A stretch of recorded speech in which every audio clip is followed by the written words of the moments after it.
For centuries, we've basically just relied on these historical dictionaries that were written by the victors of ancient information wars. Right. And I want you to imagine realizing that the foundational text of a major world religion wasn't actually talking about, like, a household of multiple wives, but instead it was talking about a top-secret board of intellectual scribes. Yeah, it's a huge shift. It's massive. So today, we are throwing the historical X-ray machine right out the window. We are unpacking this completely paradigm-shifting framework regarding ancient religious texts, and we're focusing specifically on the really groundbreaking work of Dr. Khaled Walid. This is mostly outlined in his text, The Divine Sentinel, Scholars, Spouses, and the Revelation's Guardians, which is, a core pillar of his much larger Creator's Covenant project. It is, yeah. And to even approach Dr. Walid's material, you have to undergo this really fundamental shift in how you perceive language itself. Right. He's not just, offering a new or slightly tweaked translation of a few controversial words. He's proposing a total epistemological shift. What does that actually look like in practice, though? Well, Dr. Walid argues that for centuries, the global reading of Quranic vocabulary has been sort of trapped in what he calls a sensory or an instinctual lens. The sensory lens. Yeah. So we look at these ancient words that have been translated over the years to sound like wife or family or son, and we just immediately, instinctively read them biologically. I mean, that makes sense. It's human nature to project our own lives onto the text. Exactly. We take our standard domestic structures and we just project them backward onto this ancient text. But the thing that gets me is, how does an entire civilization just, forget or misplace the definition of a foundational word? That seems impossible. It does seem impossible until you start examining the actual mechanics of linguistic corruption over hundreds of years. Dr. Walid meticulously traces how this instinctual reading wasn't just some natural evolution of language. It wasn't an accident. No, not at all. It was the result of historical lobbying, deliberate obfuscation, and intense political maneuvering. Right, because when a new ruling class or an opposing ideological faction gains control of the institutions that preserve knowledge, they don't necessarily have to burn the texts. Because burning texts makes martyrs. Exactly. So they don't burn them, they just rewrite the dictionaries. Oh, that is so insidious. It really is. They subtly shift the lexicon so that an institutional informational term suddenly becomes a domestic biological one. So his whole mission is basically peeling back those centuries of sensory translation. Yes, to restore the text to what he calls an institutional informational reading. Okay, before we dive into the specific mechanics of that institutional reading, and I know we're going to get into some really wild stuff, we need to establish some ground rules for our deep dive today. Definitely. This is important. Because Dr. Walid's work, it touches on some deeply rooted historical, theological, and frankly, really politically charged narratives. Very much so. Right. I mean, he directly addresses the historical children of Israel, the prophets, the origins of major religious tenets. So I want to make this very clear for you listening.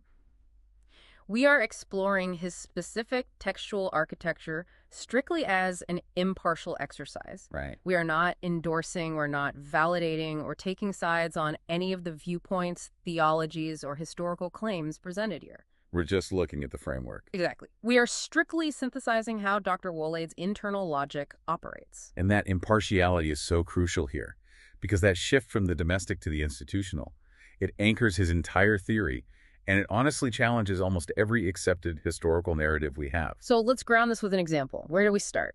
A great place to start is his first major reinterpretation, the concept of al-Hawariyin. Okay, so traditionally when the term al-Hawariyin pops up, that standard sensory translation points to the disciples. Right. Like specifically, it conjures up this image of the disciples of Jesus, a group of, wandering, devoted followers dressed in simple white garments, walking from village to village. Yeah, that's the classic image.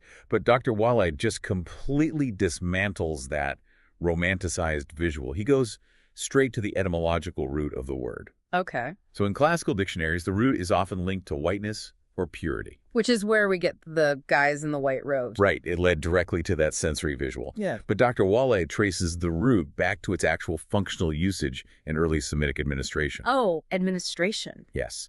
In that context, it denotes refining, revising, or meticulously returning a text to its pure state. Wait, so it's not a specific historical group of people? No, not in this framework.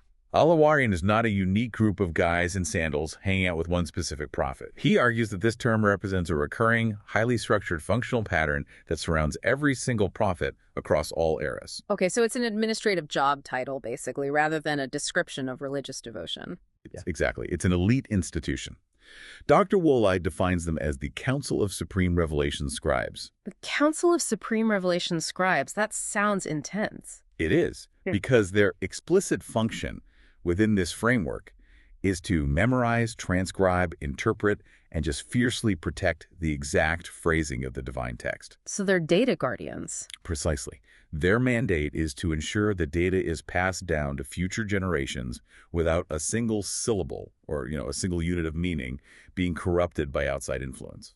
Okay, so to put that into a modern perspective for you listening, instead of a group of devoted fans following a leader, Dr. Walid is describing something more like a highly classified cabinet. Right. This is the equivalent of like a Secretary of State's office or a Chief of Staff's inner circle handling classified intelligence. That's a perfect analogy. But let me challenge the logic of the premise here for a second. Well, go ahead. If we are looking at an ancient administrative body, an institution of human scribes, what exactly is the revelation they are handling? Because in almost all traditional theological frameworks, revelation comes strictly to the prophet from the divine source. Yes, traditionally. Right. So if the prophet has direct divine backing, why on earth does he need a vulnerable human cabinet at all? Are these scribes receiving divine messages as well? Okay, so this is where Dr. Walid makes a really vital, highly technical distinction regarding the mechanics of transmission. He actually separates the types of revelation. There's more than one type. In his framework, yes. The scribes do receive a form of revelation, but he classifies it as a revelation of communication or a revelation of transmission. Right. It is emphatically not a revelation of legislation. Ah, I see. So the legislation, the actual core divine law, that's strictly the prophet's domain. Correct. The prophet receives the raw legislation. Yeah. But human intellect is required to format, encode, and securely transmit that legislation into human societies over time. So the scribes are the interface. Exactly. They are the crucial interface. They are given the divine inspiration to faithfully capture, protect, and organize that law. Wow. And Dr. Walid points out a very specific demographic requirement that's actually outlined in the text. God only accepts human, what he calls Adamite, individuals for this task. Why does that matter? Because they must possess the intellectual rigor and the scientific capacity to handle immensely complex data. But furthermore, and this is key, Dr. Walid asserts the text explicitly states these scribes must not be from the lineage of the children of Israel. Oh, interesting. Because in this specific framework, the children of Israel represent an opposing lobbying interest, right? Like a faction engaged in an active information war. Exactly. So if the scribes were drawn from that demographic, the text would just be compromised from the inside on day one. Right. It would be an immediate security breach. So the scribes must be an entirely separate, unbiased entity. They are meticulously vetted to ensure the message remains totally uncorrupted. Okay, so if these scribes are the ultimate guardians of uncorrupted divine truth, that requires a complete reevaluation of the individuals who are physically closest to the prophet. It changes everything. Because they're no longer merely family members. They're the most critical nodes in an information security network. Exactly. Which brings us to a transition that just fundamentally alters the landscape of these ancient texts. I know where you're going with this. Yeah. If the people closest to the prophet are an administrative security council, we have to re-examine the word Azwaj. Right. Because in the standard sensory dictionary, Azwaj is translated as spouses or wives. Yes. The entire historical sensory reading of chapters like Surah Al-Ahzab and Surah At-Tarim relies completely on translating Azwaj as biological wives. Which creates this whole narrative centered around, like, domestic disputes, patriarchal household management, ancient family law. Exactly. Yeah. But Dr. Walid applies his institutional lens, and he just strips the biology out of the word entirely. Yeah. He argues that Azwaj actually denotes a scientific pairing and fellowship. Okay, but wait. Arabic is a highly gendered language. It is. How does Dr. Walid justify stripping biological gender from a word that has meant wife for, I don't know, over a millennium? So he bypasses those later sensory dictionaries entirely, and he looks at the foundational root, which is ZWJ. Okay. The root itself does not inherently mean female or wife. It literally means a pair, a counterpart that completes a primary function.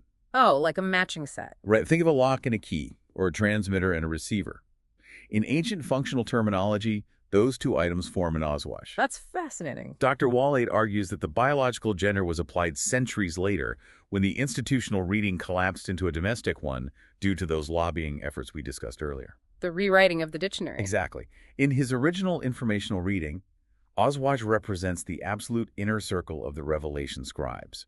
And crucially, this circle is a functional role that includes both men and women. A scientific pairing. It honestly sounds like a highly disciplined research partnership. It really does. But if both men and women are acting as supreme scribes, how do their roles actually differ in Dr. Walid's framework? Well, their domains of operation are strictly segregated, but not for the traditional reasons of, domestic modesty. What's the reason then? The segregation is pure tradecraft and information security. Tradecraft, wow. Yeah. The men within this Azwaj circle, this scientific pairing, they operate in the public domain. They are tasked with outward-facing ideological conflict. So they're the public face. Right. They are out in the forums, the markets, engaging in public debate, facing the opposition lobby head-on, and publicly defending the parameters of the revelation. Okay, so while the men are out there creating a public diversion and handling the outward debate, what are the female scribes doing? Their role is arguably far more sensitive. They are the deeply classified data vault. The data vault? Yes. Their mandate involves secret transcription. They are tasked with preserving the deepest, most complex interpretations of the text. Furthermore, they lead the education of other selected women, entirely hidden from the eyes of enemy spies. This radically recontextualizes verses that modern readers often find, frankly, really suffocating. Oh, absolutely. Because when we read ancient texts that place incredibly severe restrictions on the spouses of the prophet, the sensory reading makes it look like this intense, ancient, patriarchal control over wives. Right, it looks like a prison. Exactly. But Dr. Walid is arguing that it's essentially an ironclad non-disclosure agreement. It is a set of security protocols for individuals handling world-changing, classified data. Yes. And when you view these restrictions through the lens of information security, what we would call InfoSec today, the internal logic of the text aligns perfectly. Give me an example. Take the mandate for these specific women to wear the hijab. In a sensory reading, this is interpreted as a domestic modesty garment to be worn so men don't look at them. Right, standard interpretation. But Dr. Walid describes this instead as operational camouflage. Operational camouflage. Yes. He explicitly compares it to the distinct garments worn by the ultra-Orthodox haredim, right? He does, yeah. He argues that the instruction in the text was for these specific female scribes to wear highly specific, enveloping garments so they could blend into the local environment while operating in Jerusalem. Wait, to blend in? Yes, the goal was anonymity. They needed to avoid recognition to not stand out as the prophet's inner circle of data preservers. Because if they were identified by the opposing lobby, they would be targeted, harassed, or potentially compromised. It is literal espionage tradecraft. The directive is effectively put on this specific uniform so you look like the locals, conduct your secure data collection and transmission, and get out without blowing your cover. Exactly. Okay, but what about the other severe rules? For example, the strict isolation or the permanent prohibition on marrying anyone else after the prophet passes away. Well, think about it. If Azwaj means a biological wife, that prohibition reads as a really harsh posthumous control over a woman's personal autonomy. Yeah, it sounds terrible. But if Azwaj means a supreme scribe who holds the deepest, unreleased secrets of the divine revelation in their memory. Oh, I see. Then marrying them off to a rival political figure or an opposing scholar would be a catastrophic security breach. A total disaster. We would literally be handing over the encryption keys of the divine text to the enemy. Exactly. The prohibition on remarrying in this framework means a strict ban on forming a new scholarly allegiance or intellectual contract with any other faction. So it is the ultimate security measure. Yes. Once you are inducted into the inner circle of the revelation, you cannot leave and join a rival think tank. The knowledge you possess is simply too dangerous to the established powers.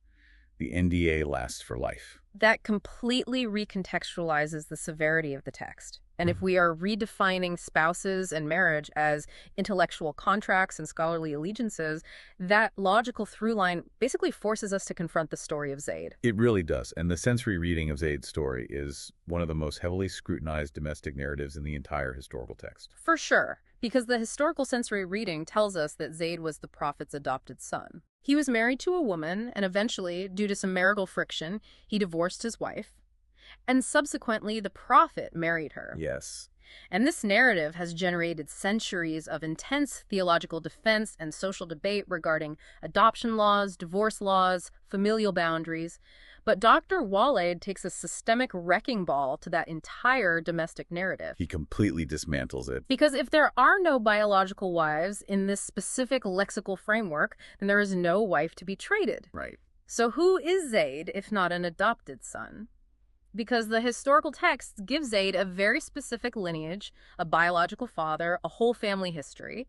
How does Dr. Walid bypass that established historical record? Well, Dr. Walid points out structural anomalies and inconsistencies in those traditional genealogies. Like what? He demonstrates that these historical records read much more like scholarly lineages similar to rabbinic successions of mentorship rather than actual biological family trees. Oh, interesting. Yeah. So in Dr. Walid's institutional paradigm, Zayd is a highly learned scholar. He is a leading rabbi, a supreme intellectual figure of the children of Israel who possessed deep, unparalleled knowledge of the Old Testament and previous scriptures. So he's not some child seeking adoption. He is an established intellectual heavyweight. Exactly. He comes to the prophet as the seeker of ultimate knowledge.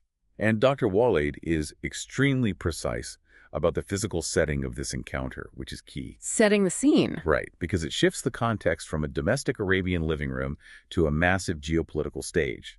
According to his reading of the text, Zayd and the prophet are sitting together at the Dome of the Rock in Bakkah. Which Dr. Walid identifies as Jerusalem, not Mecca. Correct. We will explore the immense implications of that geographical shift shortly, because that is huge. But for now, the setting is crucial. They are at the Blessed Rock. Yes. This is an intellectual summit. The prophet holds the new revelation, and Zayd is the established supreme scholar of the old texts. And they engage in a high-level theological debate.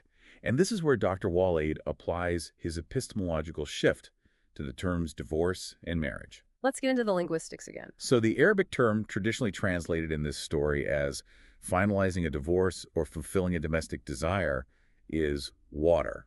Water. Dr. Walid analyzes the root of water and demonstrates that in an institutional context, it means to voluntarily yield a scientific title or to sever an intellectual rank. Wait, so Zayd isn't divorcing a woman, he is stepping down from his position. Precisely.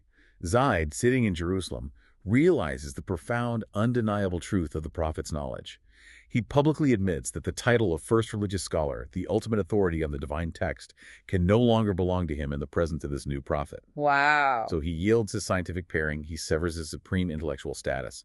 That is the divorce. Okay, if the divorce is Zayd breaking his contract as the top scholar, then what is the marriage that follows? The marriage is the prophet taking on that exact supreme intellectual mantle. Oh, I see. God is effectively pairing the prophet with that ultimate scholarly authority that Zayd just vacated. It was a massive public transition of power. It's a signal to the masses. A definitive signal. It was a directive for the people to abandon their former scholarly allegiances. Because they needed to know who to follow now. Right. They were being told to leave the traditional scholars who, in Dr. Walid's framework, were merely doing propaganda for the corrupted old ways. And they were told to turn their intellectual loyalty entirely to the new prophet in Jerusalem. It was the divine structure declaring, the old guard has yielded, the new center of absolute knowledge is here. Exactly. You know, Zayd handing over his intellectual supremacy wasn't just a polite academic concession. It was a decisive victory in an ongoing high-stakes information war. Very high stakes. By stepping down, Zayd legitimizes the prophet in front of the very people who have dedicated themselves to destroying the new revelation, which leads us directly into the core tension driving all of these security measures, the epistemological war. Right, because this was not just a passive transition of philosophical ideas. Dr. Walid's text outlines a permanent, relentless historical conflict over the control of what he calls the statement, the pure revelation. And who are the players in this war? On one side of this conflict, you have the prophets and their uncorrupted scribes, the Hawariyin. And on the opposing side, you have the deeply entrenched lobby of the children of Israel. Okay, we really need to unpack the mechanics of this conflict. If the prophet is simply preaching a new religious framework, why does this lobby dedicate centuries to an espionage campaign against the scribes? It's a fair question. Like, what is the actual motive for this relentless infiltration? The motive is self-preservation, pure and simple. According to Dr. Walid's reading, the new revelation wasn't just offering nice spiritual guidance. It was a profound, systemic exposure. Exposure of what? He states that the lobby's primary goal was to access the secrets of the revelation before it was publicly released to the masses. They needed early access because the new text systematically threatened to expose what Dr. Walid terms their corrupt and bloodshedding history. Oh, wow. Yeah. The revelation was going to deconstruct their authority and reveal exactly how they had manipulated previous texts for political gain over centuries. It is essentially a massive, corrupt corporation trying to hack into a whistleblower's encrypted hard drive before the press release goes live to the global media. That is exactly what it is. They know the data on that drive is going to completely ruin their legitimacy, so they use every tool available to get it first. Right. The text mentions constant polarization operations. Polarization operations. Yeah, in the context of an information war, polarization operations mean active recruitment, flipping double agents, and constantly probing for weaknesses within the prophet's inner circle of scribes. Looking for a weak link. Exactly. They utilize political pressure, immense financial temptation, and direct threats to compromise the Azwaج. The scribes. Right. They need to know exactly what the prophet was going to say, so they could immediately counter it, hide their tracks, or preemptively alter the societal narrative before the truth took root. But how does an ancient text get hacked before printing presses or digital networks even exist? Give me the mechanical example of how this lobby operates in Dr. Walid's framework.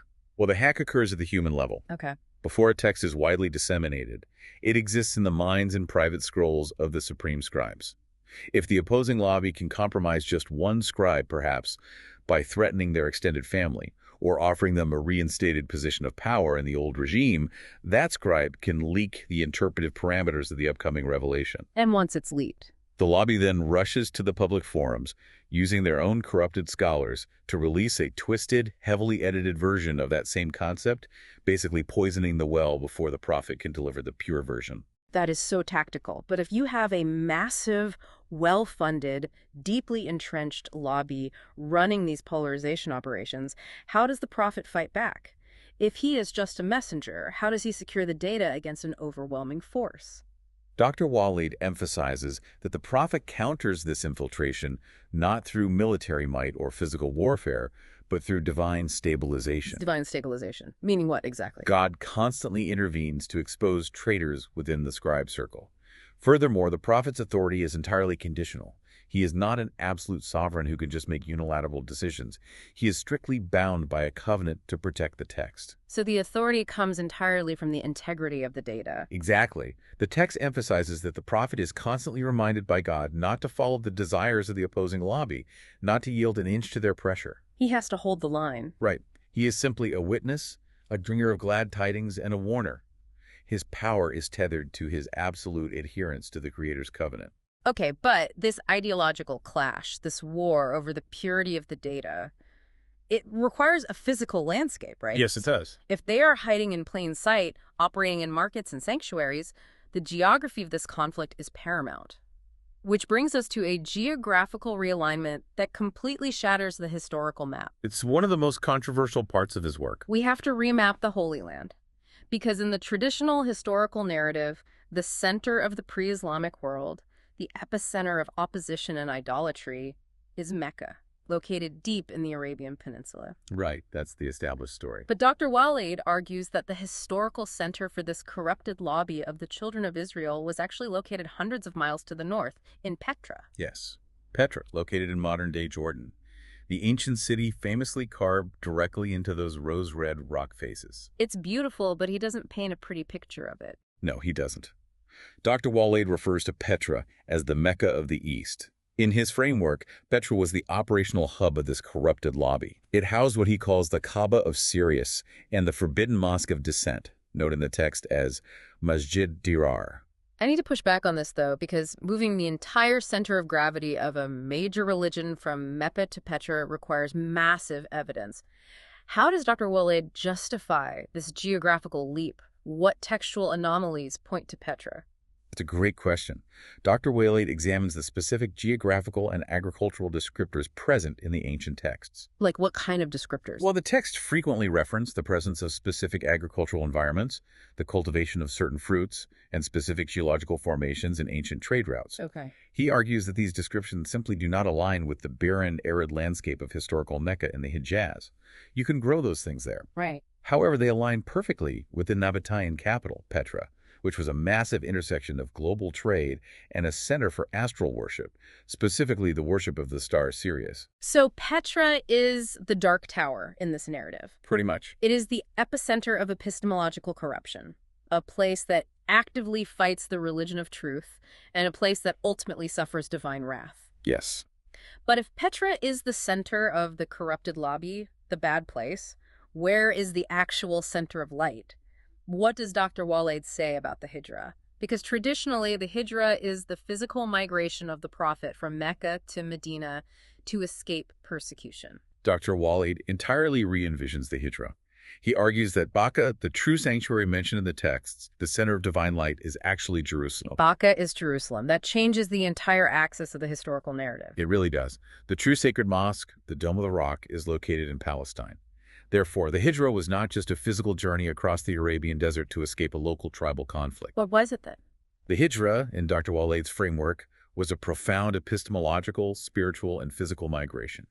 It was a deliberate exodus away from the corrupted, astral-worshipping center of Petra, heading toward the enlightened, pure divine center of Jerusalem. It is a migration from the center of information corruption to the center of divine truth, from the Mosque of Descent to the Blessed Rock. Exactly. So, returning to Zayd and the Prophet, having that ultimate scholarly debate we talked about earlier, where Zayd yields the title of top scholar, they are doing it at the very epicenter of divine light in Jerusalem. Yes. The geographic supremacy matches the intellectual supremacy. The map aligns perfectly with the institutional framework.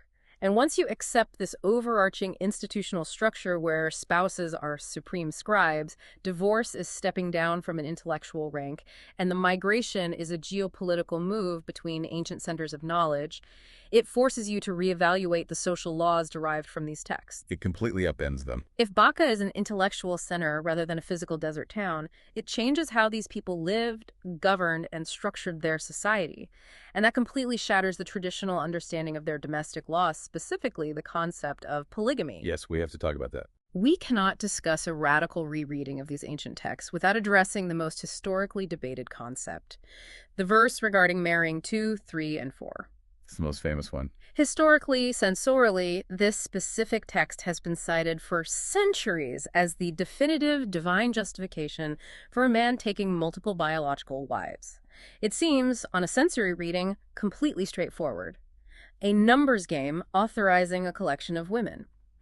But if we apply Dr. Walid's institutional lens, what happens to those numbers? Dr. Walid completely deconstructs the biology of those numbers. He asserts that this verse has absolutely nothing to do with marrying multiple women. Nothing at all? Nothing. Instead, he argues that the phrasing 2s, 3s, and 4s represents the creational structure of a family unit. It is a demographic categorization, basically an ancient census framework. I'm going to need an exhaustive breakdown of the linguistics here. How does the word 2 equal a creational structure and not simply 2 wives? Okay, so he analyzes the Arabic morphology. The text does not use simple cardinal numbers. It doesn't just say ithnan for 2. Okay, what does it say? It uses a specific morphological form, mathna, thulath, and ruba. Dr. Walid traces the etymological root of mathna. In ancient Semitic linguistics, it denotes a folding together, a pair that completes a primary function. Like the lock and key again. Right. He argues that in a demographic context, this specifically points to a primary household unit. Mathna represents the foundational unit, a married couple without children, male and female, the basic folded pair. A couple with 0 kids, that is demographic category 2. Yes. Proceeding from that, Thulatha 3 represents a family unit that is structurally expanded to include 1 child, the foundational couple plus one dependent. And Nurba the 4 is a family with 2 children. Exactly. So as I mentioned earlier, it is not a marriage license. It is a census category. It is the ancient equivalent of checking a box on a tax form for your number of dependents to determine your household structure. It is an evolutionary creational counting of human demographic growth. It is a framework for categorizing the stability and size of a household. But to understand why God is listing tax brackets or census categories in this text, we have to look at the exact context of the verse, right? We do. If it's just a demographic census, why is it situated in a verse that traditionally sounds like it's giving marital advice? What is the actual context, according to Dr. Walid? Dr. Walid argues that the specific context of this verse was addressing a widower. A widower? Yes. This was a man whose spouse had passed away, leaving him to care for vulnerable orphans. This man was struggling. He was overwhelmed, afraid of losing his work and his livelihood while trying to raise these children alone in a complex society. An overwhelmed single father panicking about how to manage his household and protect his children's assets. Exactly. In Dr. Walid's reading, God is not telling this overwhelmed widower, go out and collect multiple biological wives to solve your child care problem. That makes no logical sense in an institutional framework. It really doesn't. Instead, God is instructing him to look within his trusted circles to find equitable help. God is telling him to look at the demographic structures around him. Who exactly is he supposed to be looking for? Well, the text refers to right-hand possessions. In a sensory reading, this has tragically been interpreted as slaves or captives. Right. But Dr. Walid interprets this phrase strictly as trusted employees, colleagues, or partners bound by solid, equitable contracts. Oh, wow. God is advising the widower. Look within these trusted demographic categories. Perhaps find a mathna, a stable couple without kids, or a thulath, a small family, and form a new labor contract with them. To hire them. Yes, bring them into your household to help raise these orphans securely and pay them fairly for their labor. It is a manual for equitable labor and childcare. It is about establishing a secure contract to care for vulnerable members of society, not authorizing the collection of multiple women for instinctual pleasure. That's precisely it. Dr. Walid claims that the polygamy interpretation was a deeply instinctual misinterpretation. Or worse. Right. More nefariously, he suggests this misinterpretation was actively pushed by later infiltrators during the information war. Why would they push that? By twisting this verse into a license for polygamy, the corrupted lobby managed to make the pure religion look as though it was obsessed with physical desires and patriarchal dominance, rather than justice, equitable labor, and institutional care. It's character assassination of the text itself. Exactly. By changing a wife to a scribe, a marriage to an intellectual contract, and 2, 3, 4 to census categories, Dr. Walid takes a text used for centuries to build massive patriarchal structures and turns it into a masterclass on equitable labor and information security. It's brilliant when you map it out. But to truly understand the sheer stakes of this information security system, we have to examine what happens when the system faces a catastrophic failure. Yes, the breach. Dr. Walid's text brings all of this to an absolute climax when discussing an incident of treason at the highest possible level. The incident is detailed in Surah At-Tarim. Now, in the sensory domestic reading, this chapter is often minimized as a petty domestic dispute, where the prophet forbids himself from eating a certain type of food like honey, simply to please his jealous wives. Right, the honey story. But in Dr. Walid's epistemological thriller, there is no honey and there are no jealous wives. What is actually happening? In this framework, the prophet nearly crossed into the ultimate forbidden zone. Dr. Walid refers to this as the boundaries of creation, specifically the foundational cosmic laws regarding food and reproduction. Why are those specific laws the ultimate boundary? Because according to Dr. Walid's architectural framework, God established these specific laws before humanity even existed. They predate us. They're woven into the very fabric of the cosmos. No prophet, no scribe, no human being has the authority to alter the foundational code of what is permitted and forbidden regarding the biology of creation, is the bedrock of the Creator's covenant. If the prophet knows these rules, why does he attempt to alter them? Why would he cross that ultimate boundary? He does it because of the relentless pressure of the espionage war. This is the climax of the infiltration. Dr. Walid argues that the prophet altered this law due to intense, suffocating pressure from one of his Azwaج. And we must remember. Azwaج means a supreme revelation scribe. Right. The prophet was trying to placate a high-ranking scribe within his absolute inner circle. Why was he trying to placate them? Because this particular scribe had been successfully compromised by the Children of Israel lobby. The opposing lobby got to one of the inner circle, they successfully flipped an agent. How does that happen mechanically, though? Well, the compromised scribe leaked a piece of secret revelation to the lobby. The lobby then used that leverage to apply massive sociological and political pressure on the scribe. Blackmail, essentially. Essentially, yes. The scribe, in turn, applied that pressure to the prophet. Under the immense weight of this geopolitical and ideological war, the prophet made a momentary concession. He blinked. He leaned slightly toward their demands, attempting to alter a foundational rule just to keep the peace, or to appease the compromised scribe and stop the bleeding of information. This is a terrifying moment in the framework. The prophet himself was almost compromised. If the opposing lobby can flip a top-tier scribe, and that scribe can influence the prophet to break the laws of creation, it feels like the whole architecture of the religion is about to collapse. It does feel that way. How does the system survive a leak at that high a level? It survives because Dr. Walid details a multi-layered security system of revelation. The system holds because the prophet is not at the top of the pyramid. God is, and God immediately recognizes the breach. Immediate detection. In fact, Dr. Walid describes this entire scenario as a divine trap.